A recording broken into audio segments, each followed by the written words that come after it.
Okay, we'll go ahead and get started. So we're going to continue on the discussion of why signals in the proton NMR are split. And so that's going to relate to coupling. And so we'll look at a model here that will help explain why that is. And I do have one correction from last time. My exuberance of creating the slide, this should be the correct equation that you use.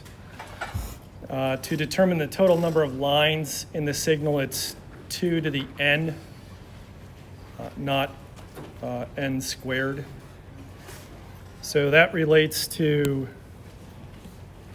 the total number of lines. So the number of neighbors gives rise to the n plus 1. That's what you interpret in terms of a multiplet. But then the total number of lines is dictated by this 2 to the n. So if we just review that real quick. So for example, signal C, which is a singlet, that has no neighbors. So we see one line, that's a singlet, and there's a total of one line overall. If we do signal A here, so that appears as a triplet, meaning it has two neighbors. We arrive at the n plus 1, that's 3.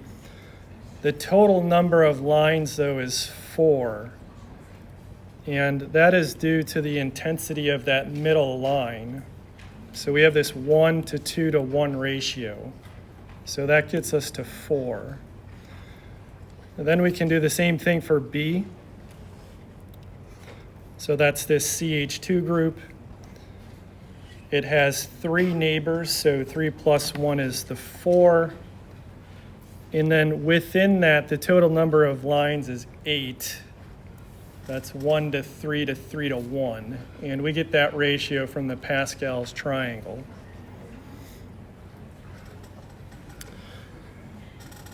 Any questions on that?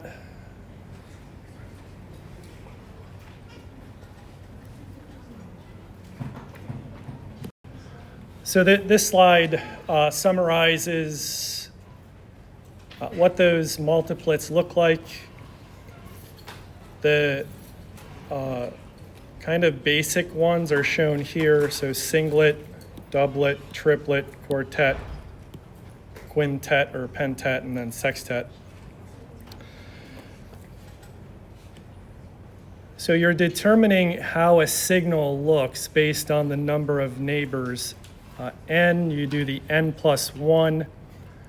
The plus 1 arises from the different spin states. That's the name of the signal. This is the Pascal's triangle. And then this 2 to the n is telling you the total number of lines. So if you sum these numbers, you get that number. It gets a little bit complex about sort of why that arises. And what we're going to talk about today is going from a singlet to something that looks like a doublet. So you can count the lines there. So what we're going to talk about today is the distance between those two lines. So that distance is going to span some ppm on the x-axis. It's referred to as a J value.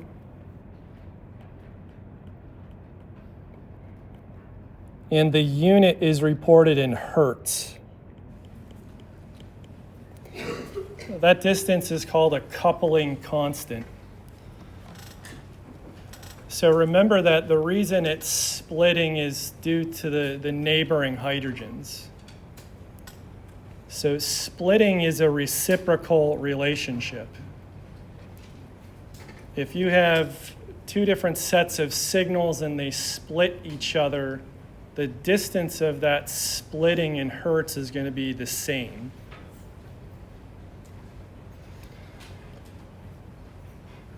So one thing I want to just briefly say, for a doublet, you're just measuring the top of that line to the top of the other one to get a distance.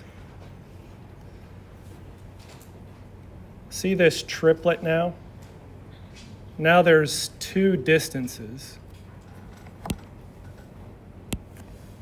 So we have this one and then that one. The reason a triplet looks the way it does, with that intensity of the signal in the middle being twice, those distances are actually the same. So that middle signal reinforces itself to be twice the height. So you get the triplet because you have two neighbors and they each have those different spin states. And it just so happens that the distance ends up being the same, so the middle line is twice the intensity. So we're going to talk about how large can that distance be. So it can range from, say, very small to 2 hertz up to kind of the largest of 15 hertz. And what, using our model here, what gives rise to the change in those distances?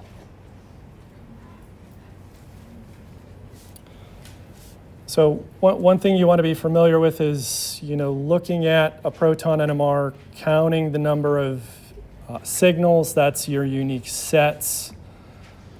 And then from that, looking at what are the peak shapes. Can you spot a doublet, a triplet, that sort of thing? And then inferring backwards about the number of neighbors, that helps you construct different fragments that you can piece together. So let's ask some questions about this ketone before I break out the model there and show you the relevance of this. This one's asking, what is the hybridization of the carbon atoms C3 and C4? So C3 and C4.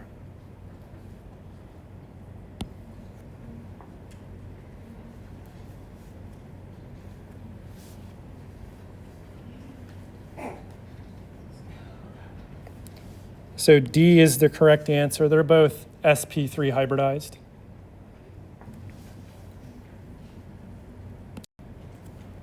And then what about C2 to C3?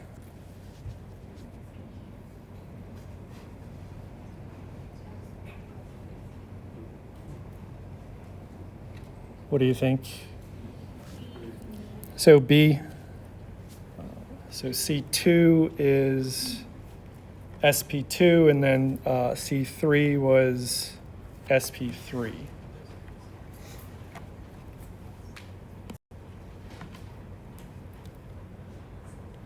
So what type of bond is between C3 to C4? So that's a sigma bond.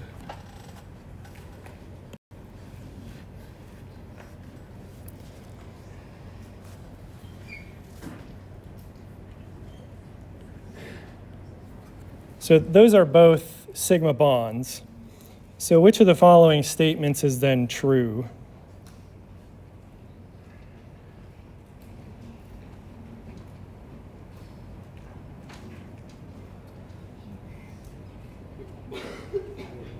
So this one has to be A. Each sigma bond has free rotation. And so this is where the model kits will help, because the way that the hybrid orbitals come together in a sigma bond, that allows those two atoms to rotate freely to an extent about that sigma bond. So there's this rotation of those carbon atoms.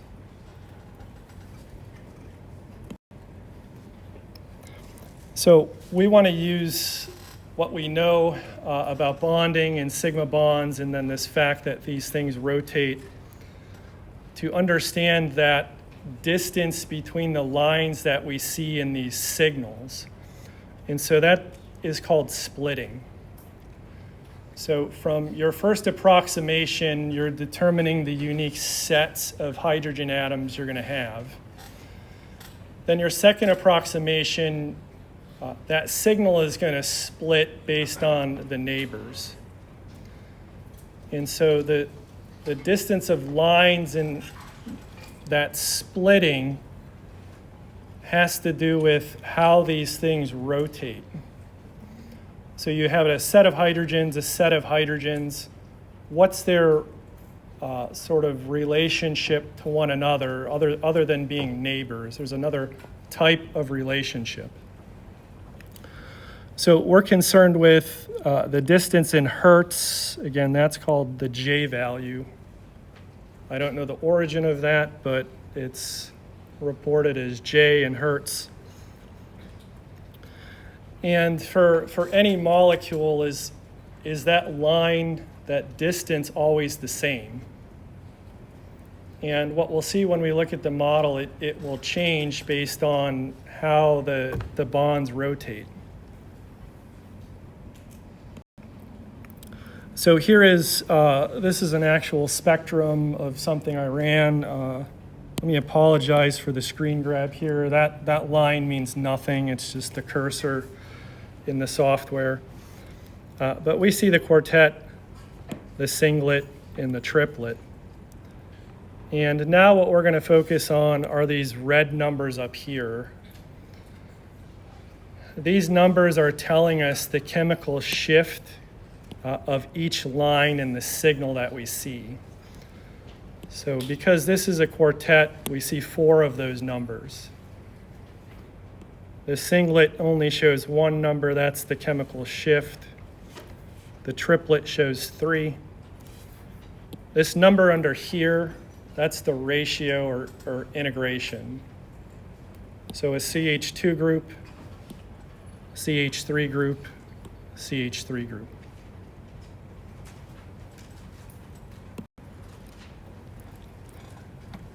So we're gonna start by looking at the quartet. So we can count the 4 lines. So we have 1, 2, 3, 4. And what we're going to look at now is the distance. So of the 4 lines, we have 3 sort of lengths that we have to measure.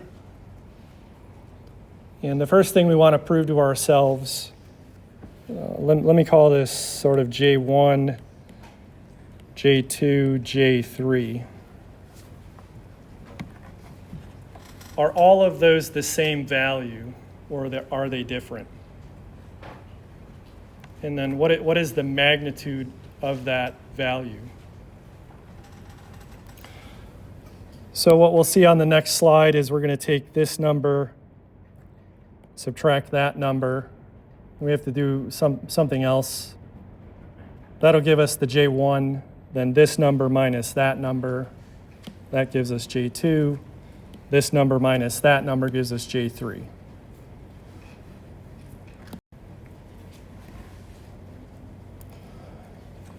So in the table down here, there are the 4 lines. The chemical shifts in decreasing number.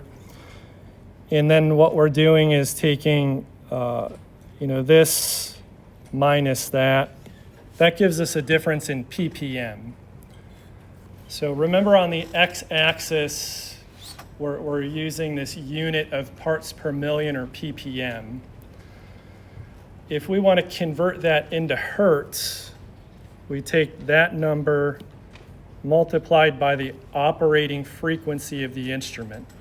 So that times that gives us the value in hertz. So that ends up to about 7.3. And then when we do that for the other two cases, we see that the distance between those lines is the same, 7.3. Don't get upset if there's a little bit of difference in some of the sig figs here. Just we're not trying to be perfect here. These are essentially the same number. So between all of those lines, that distance is the same. It doesn't change.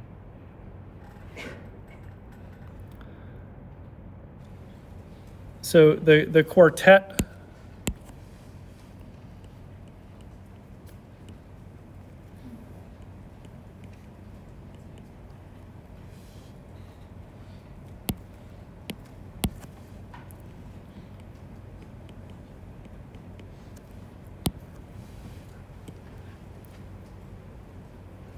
is due to those red hydrogens. So they're coupling to these blue hydrogens. And so what we measured was that coupling constant, 7.3. Because red is split by blue, blue has to be split by red in the same magnitude. So when we do the analysis for the blue hydrogens, the value has to come out to 7.3. It cannot be different.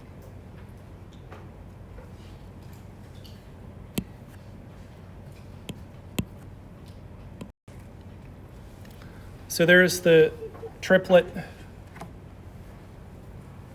So we see these three lines here, 1, 2, and 3. And so now we have two distances to measure.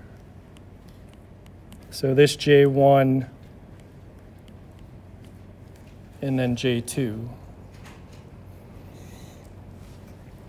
So we'll take those values, do the subtraction, multiply by 400. And we see that when we do that, we do end up with 7.3.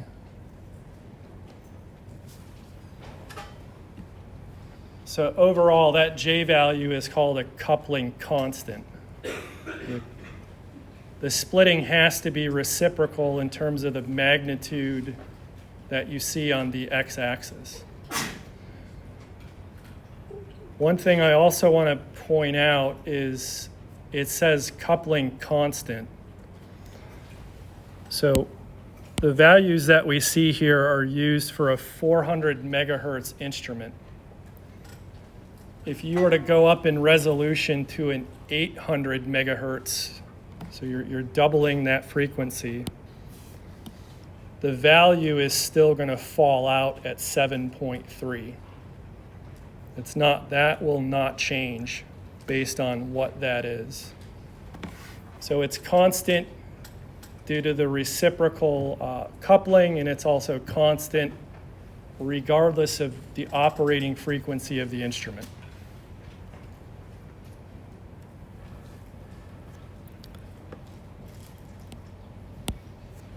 So that coupling happens because there's free rotation. And we want to consider all the possible scenarios. What if there's not free rotation? What if things are sort of locked? And one way we know they can be locked is if there's a pi bond that does not allow free rotation. And that's going to set up different relationships between neighboring hydrogens. And so how does that influence the magnitude of that coupling?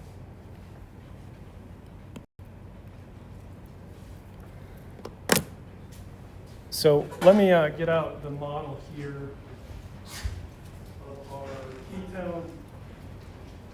So I'll plot the oil stand. So over here is the CH3 group, the methyl, that was the singlet.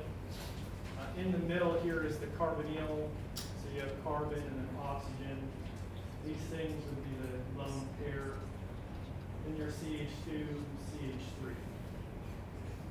So we now need to think a little bit more in 3 dimensions to understand sort of the importance of this. So as you can see from that left structure where none of the hydrogens are shown, because we typically don't show them if they're bonded to carbon, but we then put them in on the right structure. And then I have these little symbols there, so what do those things mean?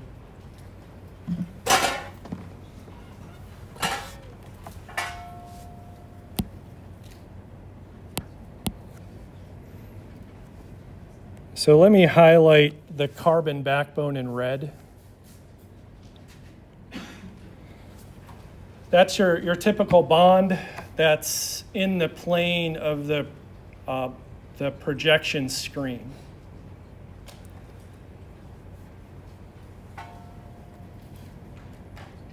If we look at hydrogens that have that same sort of line, that would be this one and that one.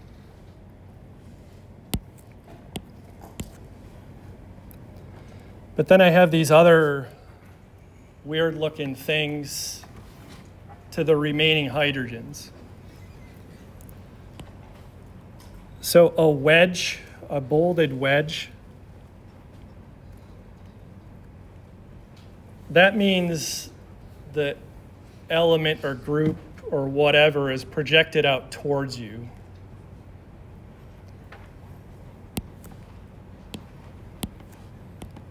So in green, these dashes mean that it's going behind the plane or away from you.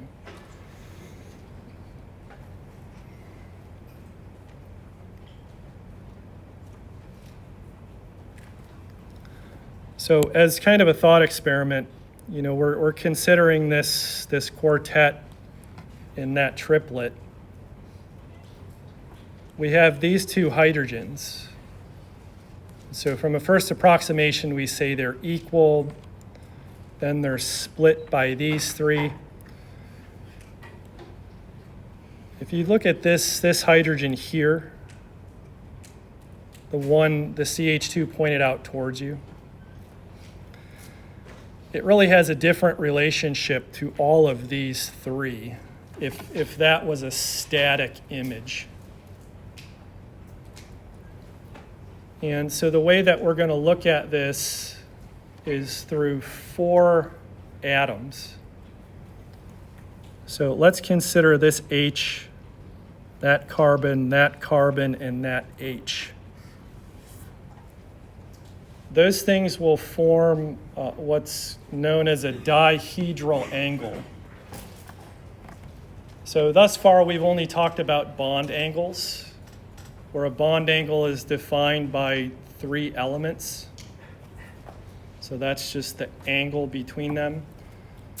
A dihedral angle is defined as the intersection of 2 planes, where each plane has a different bond angle.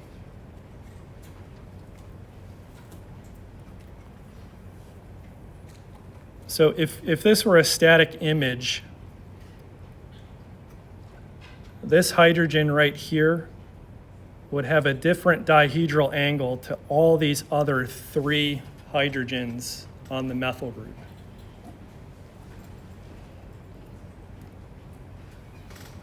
Because that bond can rotate, there's this averaging out of that dihedral angle.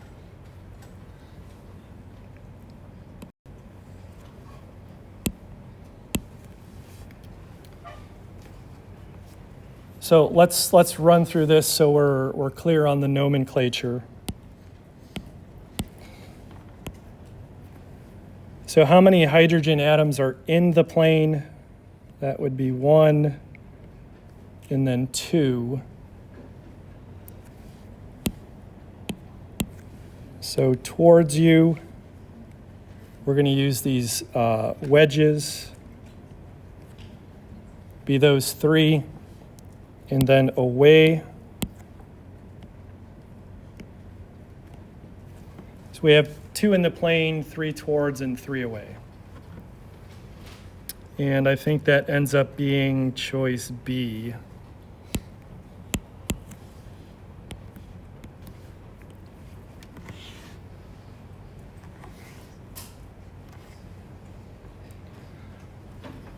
So for this discussion, we're not really concerned about this group here because there's no neighbors. It just occurs as a singlet.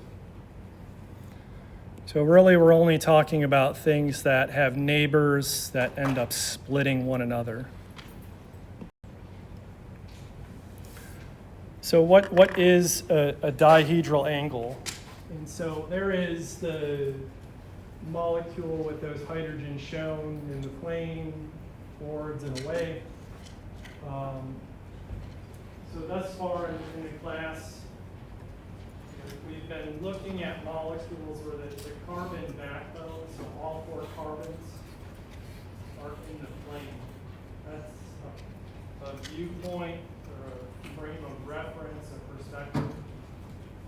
But now we want to change our perspective. So you're looking at sort of the molecule at a 90 degree sort of backbone. All we're going to do is sort of rotate the molecule and look at it differently. So instead of this way, we're going to look at it this way. And the tool to use that is called the Newman projection. So there's Professor Newman. I went to Ohio State, so I need to celebrate it. I can't emphasize how important this is. He has a building named after him, so he did some pretty important stuff. What we're going to do with this sort of drawing, this tool, is we are looking down the axis of 2 atoms in a bond. And the way that it's done, we have a front carbon. We know that carbon has 4 bonds. So we see 1, 2, 3. The 4th one is right behind where those lines intersect. The second one, I've just sort of flipped how I've drawn those 3 bonds. Now the back carbon in the axis is represented by this circle. And then the 3 substituents for it sort of sprout out from that circle.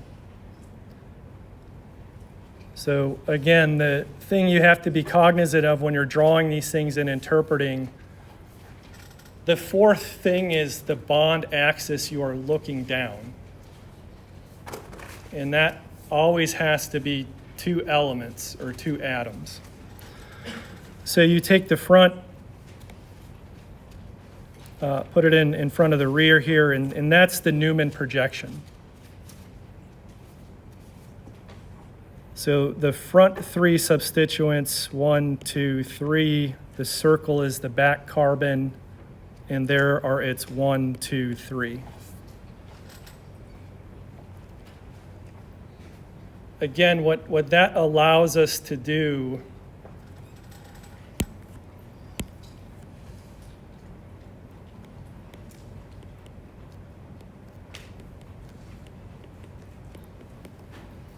so I'm just going to throw in some letters there to explain things.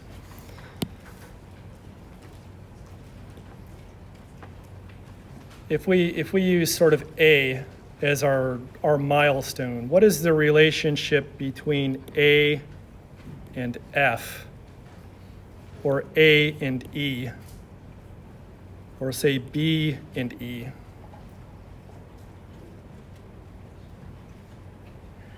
So again, the dihedral angle is defined as 4 atoms. So A, carbon front, carbon rear, D. That's 4 atoms.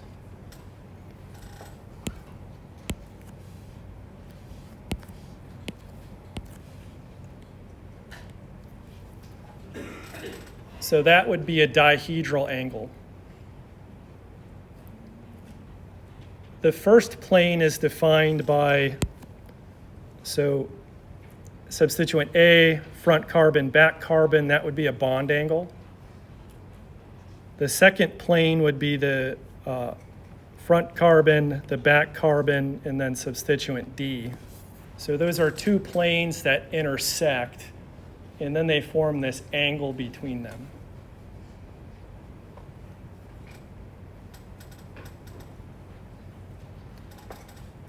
So because there's free rotation, those angles sort of average out. But again, if there's a pi bond, it can't rotate and the angles are stuck.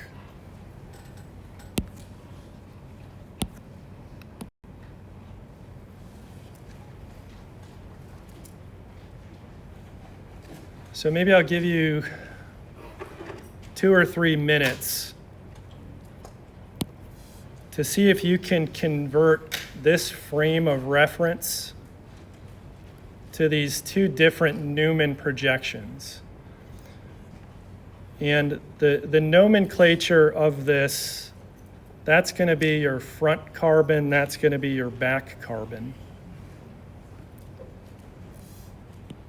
So carbon 3 here is in the front, and then here it's going to be different. Now carbon 4 is in the front. What should those things look like?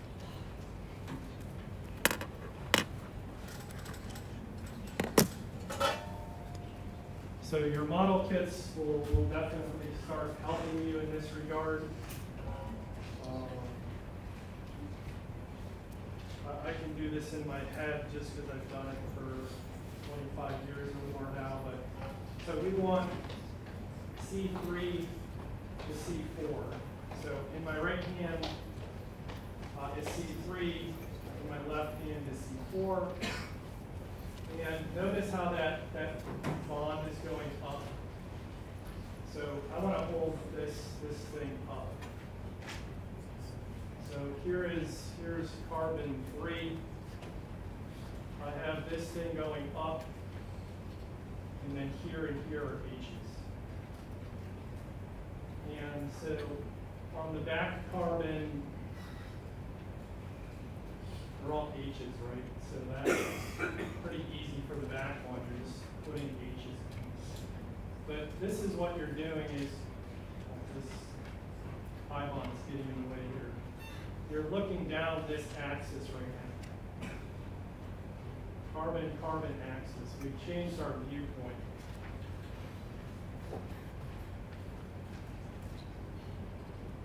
So you're going to fill those substituents in. And then once you do that, for the other case, you're switching the molecule around. So now we want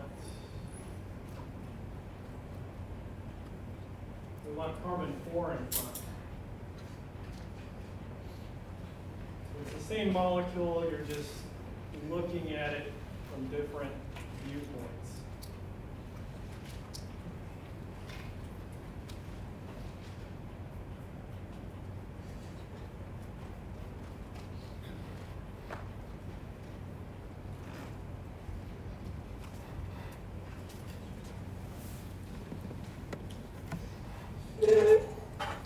So the answers are on the next couple slides, but let's just fill some stuff in here real quick.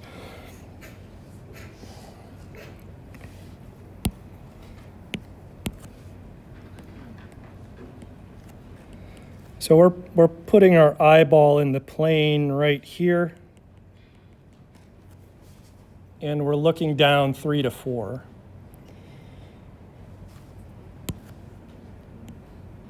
So when I translate that, this whole thing here should be the up group.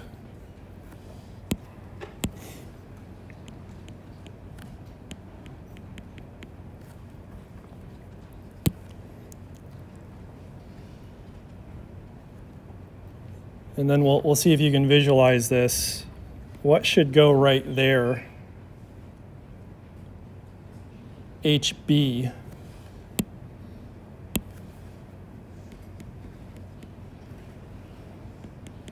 And then the other one is just our unlabeled H there.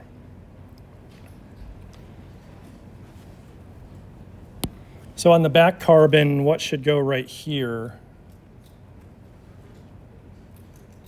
HA.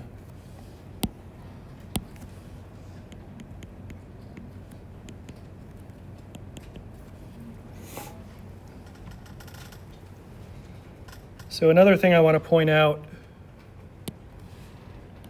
see how A and B are both wedges, meaning they're projected out towards you. In the Newman projection, they have to end up on the same side, because in this view, they're on the same side.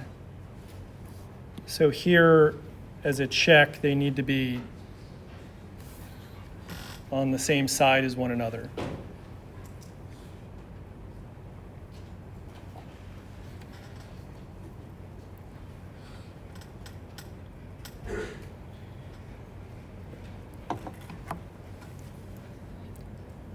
So let's do the other viewpoint. I'll do this one in blue so it's different.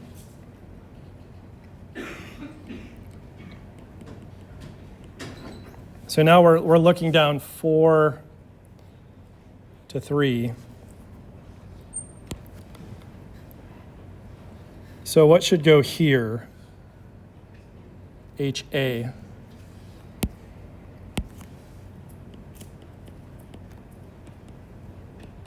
And the other things are just those unlabeled H's.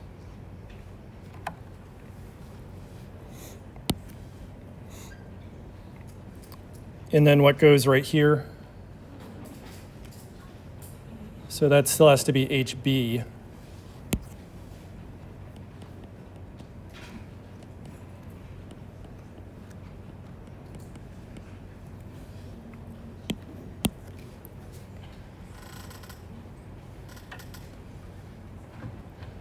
So we're introducing this concept now, and we're going to apply it more thoroughly in the next module when we start talking about these rotations and energies and strain.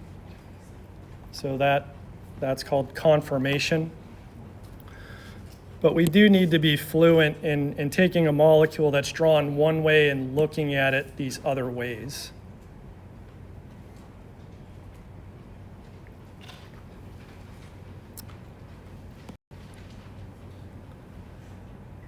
So we've kind of already answered this. Looking down C3 to C4, I think the answer for this should be A.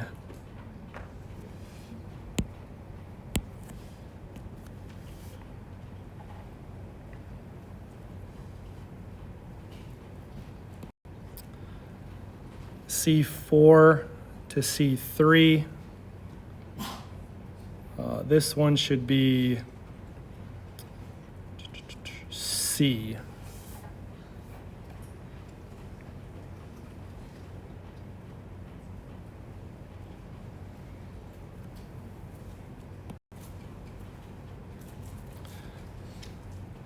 So there it is, drawn nice and neat for you.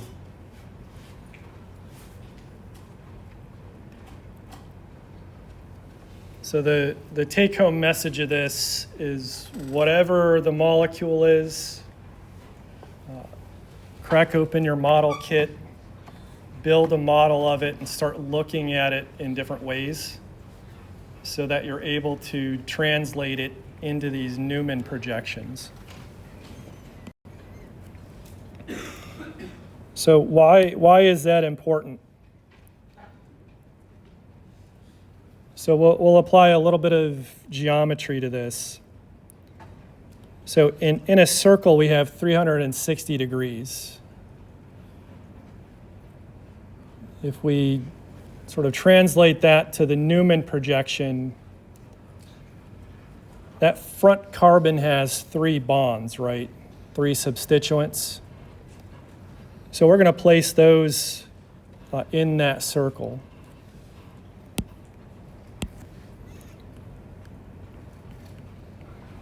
So that makes all of those angles 120.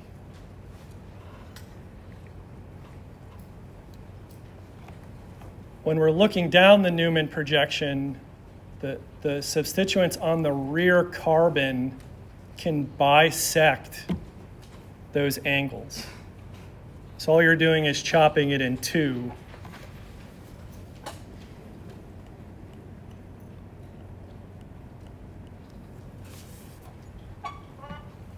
And that is what is telling us what the dihedral angle is.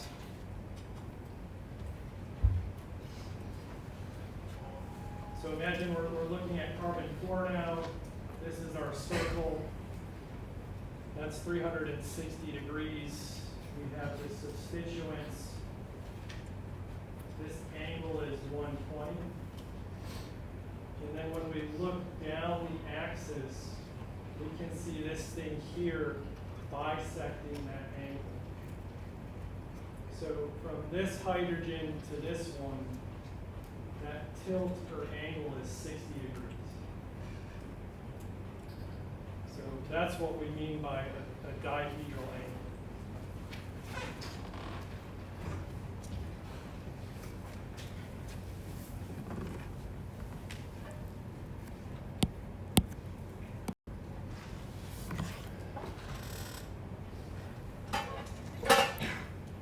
So again, I'm not a TikTok video, I'm not exciting or anything, but I need to stress the importance of this because it was awarded a Nobel Prize kind of partially due to the work of Karplus at Harvard, who obviously was brilliant and applied the mathematical formula to this other than just sort of an empirical observation. So the equation is shown here. The J value, the magnitude between those lines, is dependent upon that angle. So from one hydrogen to the next door neighbor, you're measuring that angle with the help of the Newman projection. So the curve that results from that is not terribly complex. On the x-axis here is that angle. So whatever you measure that to be, you then just go up to the curve, walk over to the left, and then that is the J value in hertz. I would say there's three main points here that we want to kind of use as benchmarks. So 0, we just walk straight up the y-axis. That's 13 hertz. 90, that gets us about 2 hertz. And then 180 tops off at about 15 hertz. So everything that we're going to do in this class is constrained to that curve.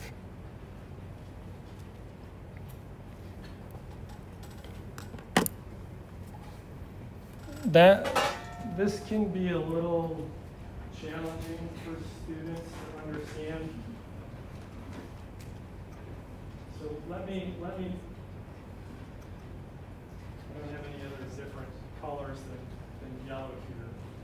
So this hydrogen in my right hand and this one in my left.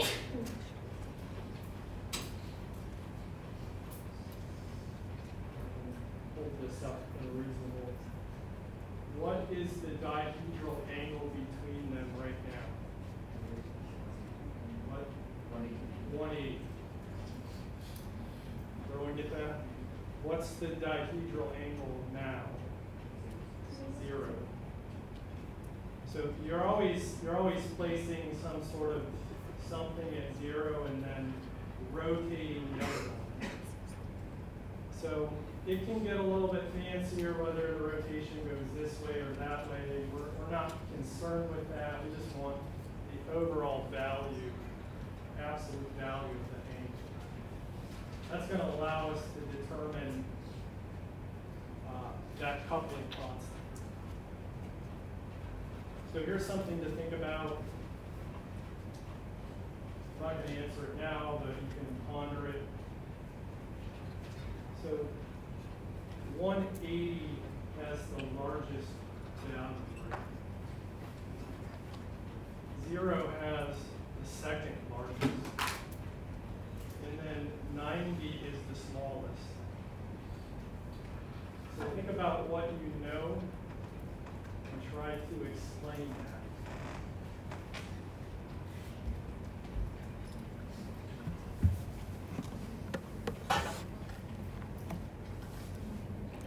I'll give you little dribs and drabs of hints over the next coming weeks as to why that is. We don't need to know the absolute reason, but it's something you can think about. Remember, the reason it splits is because the spin information is being transmitted somehow. And so how is that information being communicated?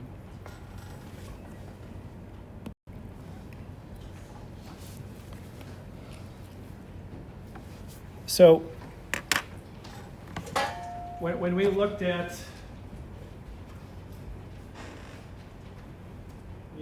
this relationship of C4 to C3, every sort of front hydrogen to the back one is 60 degrees, right?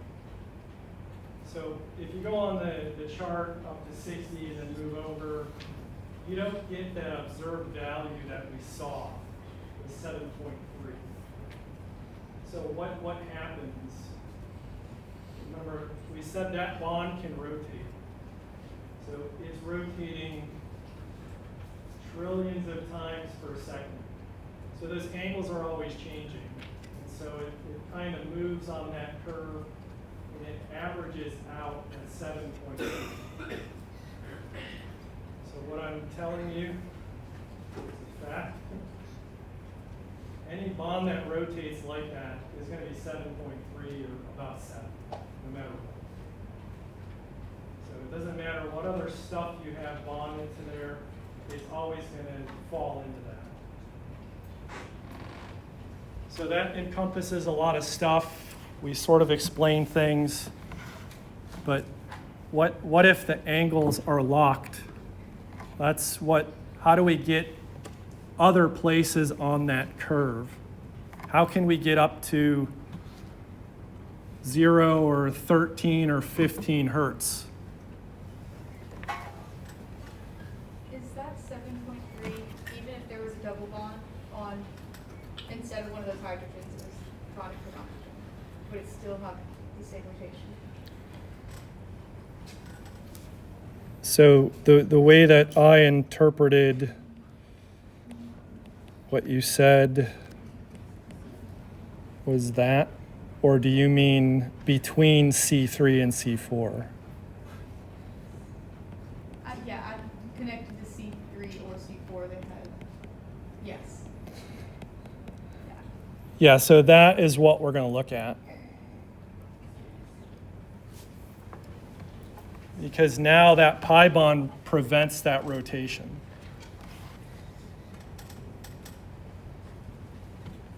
And so that's what I meant by when you're kind of holding one and then looking at the other, can you figure out, one, what is the angle? Do you understand that sort of concept?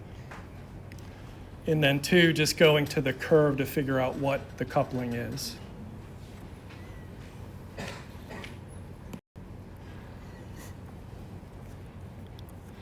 So another explanation of why a triplet becomes a triplet so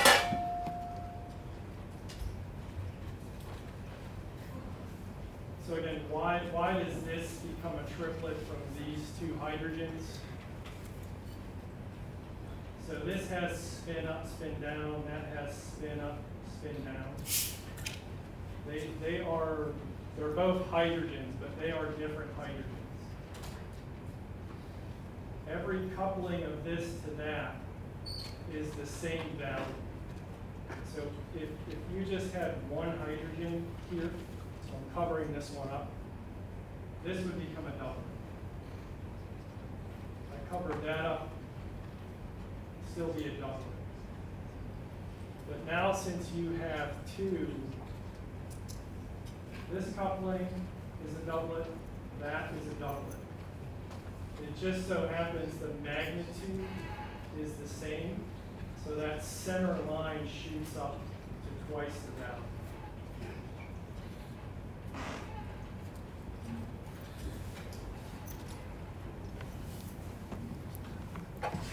And again, those are the ideal situations when you see triplets, quartets, pentets. There's this free rotation that is always rendering this coincidence of those signals.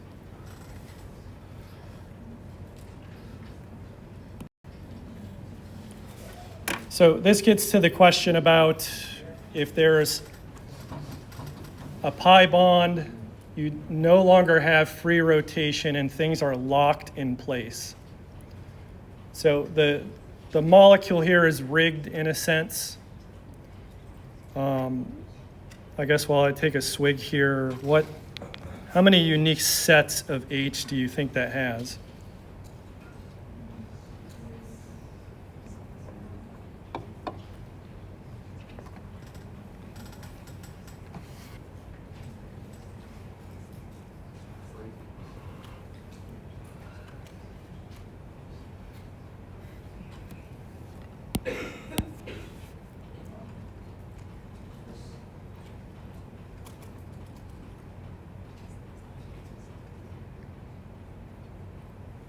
Any guesses?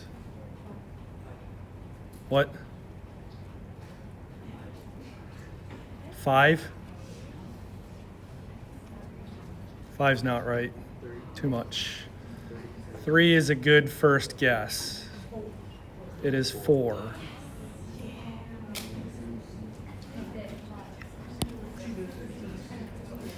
See this carbon right here? It has 3 methyl groups. Those are all the same. That's one set. It's one set, and the integration is going to be 3, 6, 9. The reason this is a rigged system is because these hydrogens are isolated. There's no splitting to complicate things. Now we have this alkene. HC has to be a unique set because there's no other thing that looks like it. A and B, even though they're connected to the same carbon, you would think, yeah, that's a unique set. Its ratio should be 2, but it's not because of that neighbor in the relationship, the dihedral angle relationship of A and B to C.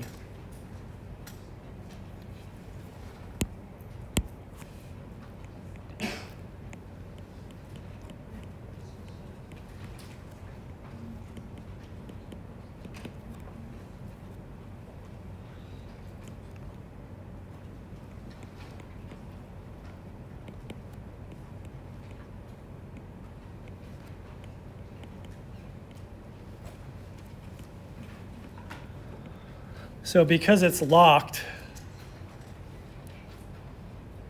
HA to HC has a different relationship than HB to HC. That dihedral angle for each of them is no longer 60, and it can't spin, so there's no averaging out.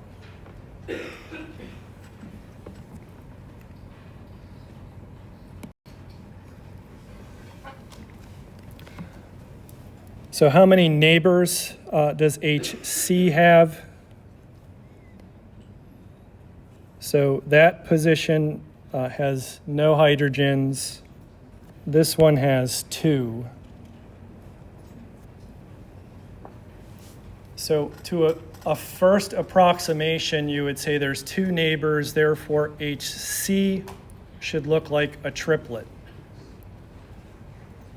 But I'm here telling you now, Scout's Honor, it can no longer be a triplet because the coupling to A and B is different. Those lines are no longer going to be the same, so they don't overlap in the middle.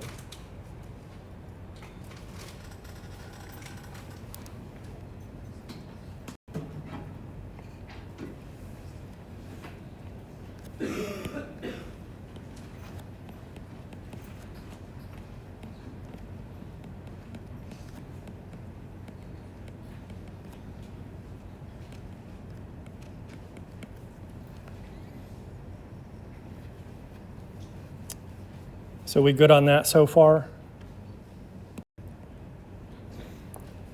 So what is the dihedral angle between HC to HA? What? So that's 0. Everyone gets that? So you're starting at HC. You're starting here, you're going down carbon, carbon, you're ending up at HA. You've not moved out of that plane. You can still, from HA, you can still eyeball HC directly. So that dihedral angle was 0. So HC to HB, that is what? 180. So that's 180.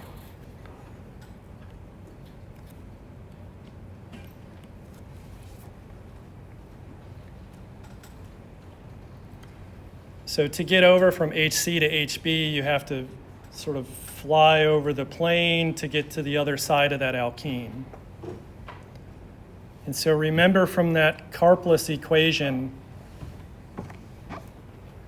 because the pi bond is locking those things in place,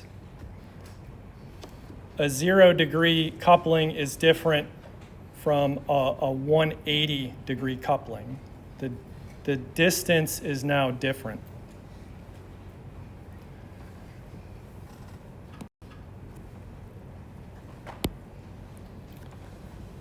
And so one way to explain this, even though that carbon has 2 neighbors in your first approximation is a triplet, what you have to do is consider each neighbor separately. So there's one neighbor. 1 plus 1, that's 2, that's a doublet. That doublet has a certain coupling. HB is independent. 1 plus 1, that's 2. That's also a doublet with a certain coupling. So rather than ending up with a triplet, you end up with something a little bit more complex called a doublet of doublets. And to boil it all down, even though it might seem a little bit complex, from any one H to another, it's always a doublet. The reason you get these higher order things, you have more hydrogens, and then those lines end up being the same distance. So you get some overlap that increases the intensity.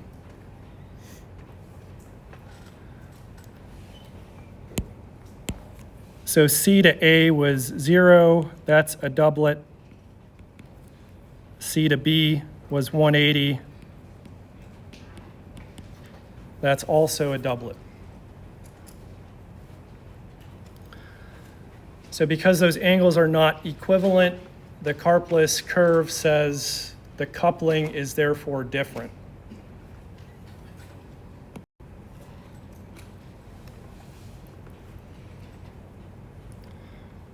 So HC to HA we said was 0. We can march up the y-axis. So that's going to give us a doublet where the line, the distance between the lines is 13 hertz.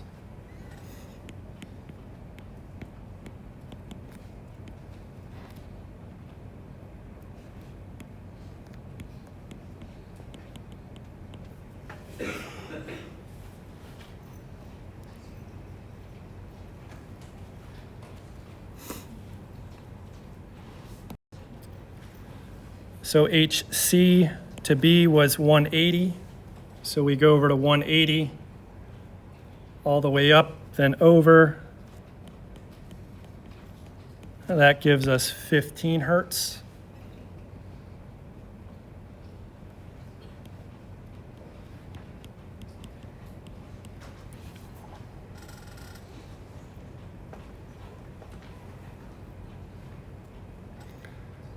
So we recognize that 13 is not equal to 15, so a consequence of that is the signal you observe cannot be a triplet.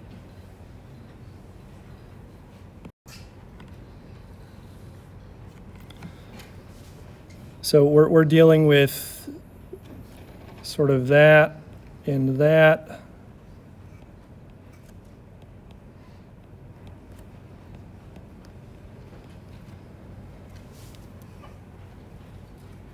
And because each of those is a doublet, overall the signal is called a doublet of doublets.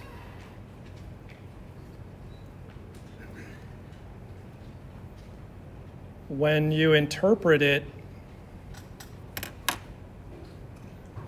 if you draw a horizontal line across the top of those, it's going to be 1 to 1 to 1 to 1. Because that center one no longer reinforces to the 1 to 2 to 1 of a triplet.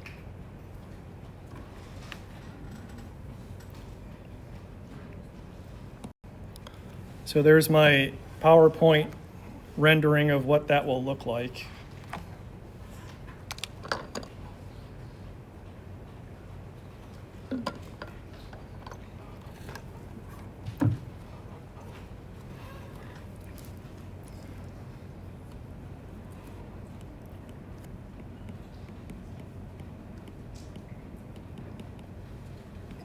So for HC, our first approximation is we're going to see some line.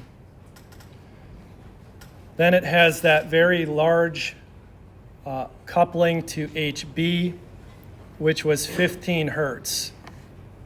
So that's 1 proton, 1 plus 1 is 2. That line splits into a doublet.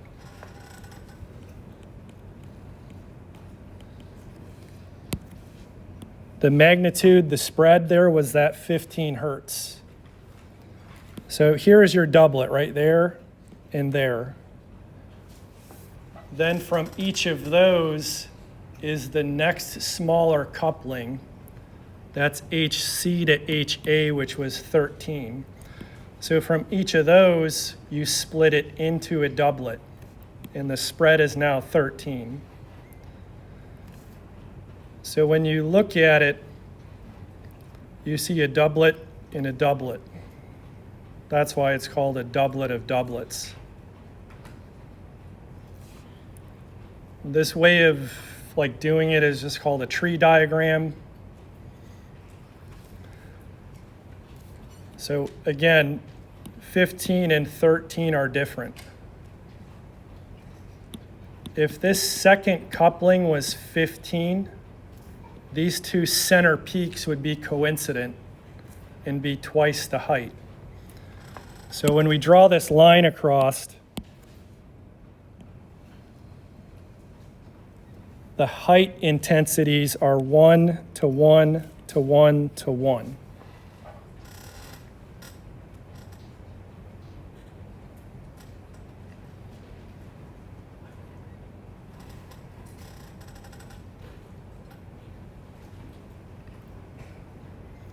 So where does this happen? It happens with alkenes because there's this rotational lock. Can you think of another situation in which this will happen?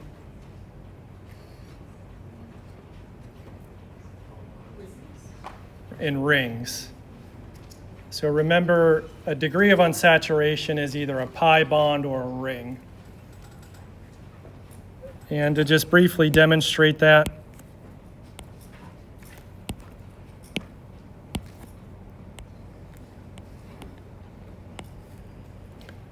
so there is a 6-membered ring that's flat, but we're going to learn a way of looking at it that's different. It's called a chair.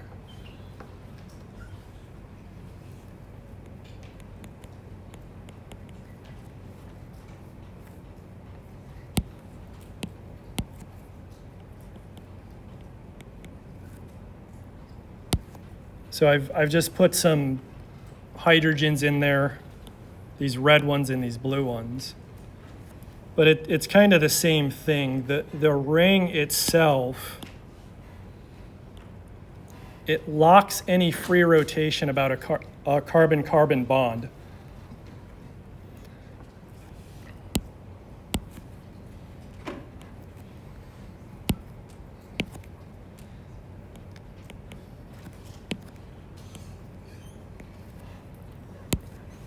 So if you looked, down that carbon-carbon bond in a Newman projection, you would see that HA to HD has a different angular relationship than HA to HC.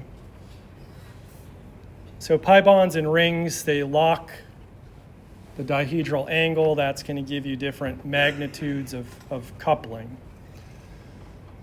And then whatever you determine that angle to be, you go to the Karplus equation to figure out the J value.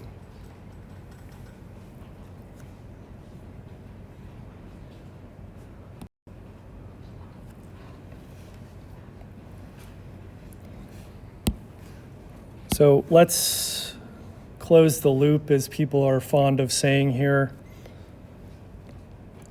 HA to HB.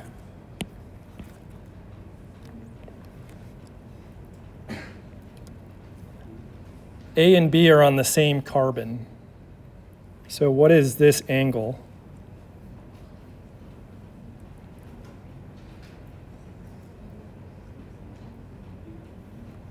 What?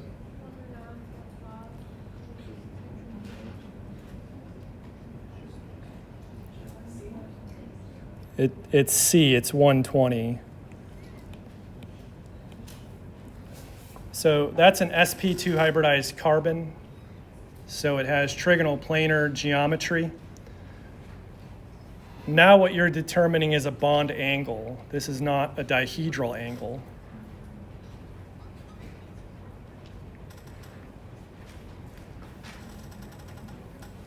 So that's 120.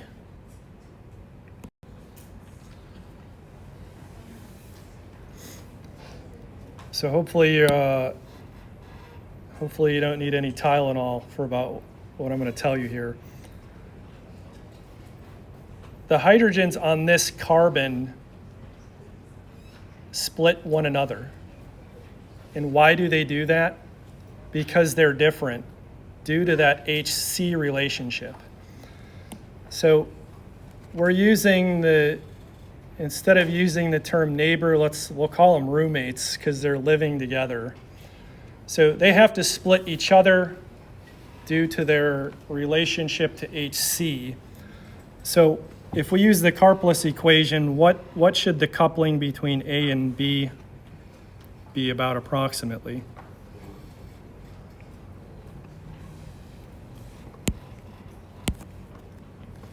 So 120, we can kind of go up. It's not the best straight line in the world, but so they'll actually split each other with about 4 hertz coupling.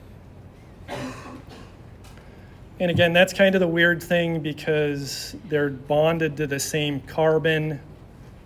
They're not necessarily neighbors, but they are different due to the HC hydrogen.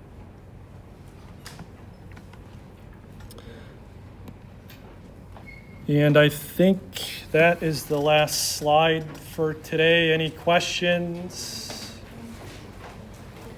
So Monday, my intent is to throw up some data. We're going to look at everything combined, see what it's telling us, if we can make some structural claims.